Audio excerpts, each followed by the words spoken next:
Welcome. In this chapter, God once again sends Moses to confront Pharaoh. The Lord makes it clear that he has hardened Pharaoh's heart and the hearts of his officials, so that through these signs and wonders his great power will be displayed. These miracles would not only show God's glory in Egypt, but they would also become stories to be told to future generations, so that the children of Israel would always remember that the Lord is the one true God. Moses and Aaron go before Pharaoh and deliver God's message. How long will you refuse to humble yourself before me? Let my people go, so they may serve me. If you refuse, tomorrow I will bring locusts into your land. Moses warns that the locusts will be so many that they will cover the ground and even darken the land. They will devour whatever crops and trees remain after the hailstorm, and they will invade every house in Egypt. Nothing like this had ever been seen before. With this warning, Moses turns and leaves Pharaoh. Pharaoh's own officials now grow desperate. They plead with him, saying, "How long will this man be a snare to us? Let the people go and serve the Lord their God. Do you not yet realize that Egypt is ruined?" Their words show the seriousness of the situation. Egypt is on the edge of destruction, yet Pharaoh's heart remains proud. Pharaoh then summons Moses and Aaron back.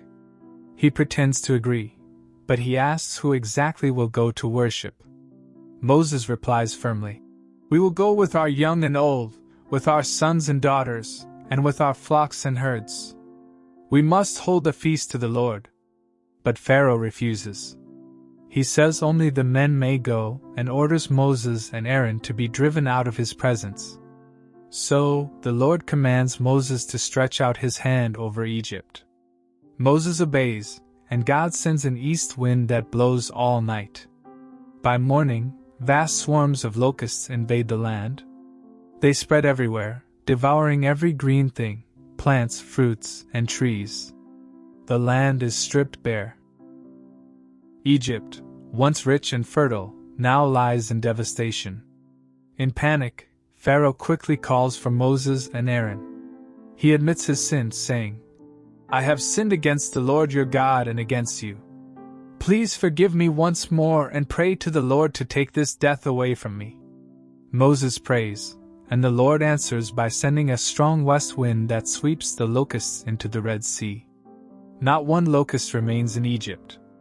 But as before, Pharaoh's heart is hardened, and he refuses to let the Israelites go. Then the Lord sends another plague. He tells Moses to stretch out his hand toward heaven. When Moses does, a deep and heavy darkness covers Egypt for 3 days. The darkness is so thick it can be felt. People cannot see one another or move about. Yet, in the land of Goshen where the Israelites live, there is light. Pharaoh, shaken once again, calls Moses. He offers a compromise. The people may go, but their flocks and herds must stay behind. Moses refuses, saying that the livestock must also go, because the Israelites will need them to worship and sacrifice to the Lord. Not even a single hoof can be left behind. This angers Pharaoh. His pride boils over, and he shouts at Moses, "Leave me! Make sure you never see my face again, for the day you see me, you will die." Moses answers calmly, "You have spoken truly.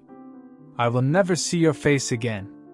Thus, chapter 10 ends with Pharaoh still hardened in his rebellion. Despite the overwhelming destruction brought by the locusts and the terrifying plague of darkness, Pharaoh clings to his pride. The stage is now set for the most devastating plague of all, which will finally break Pharaoh's resistance.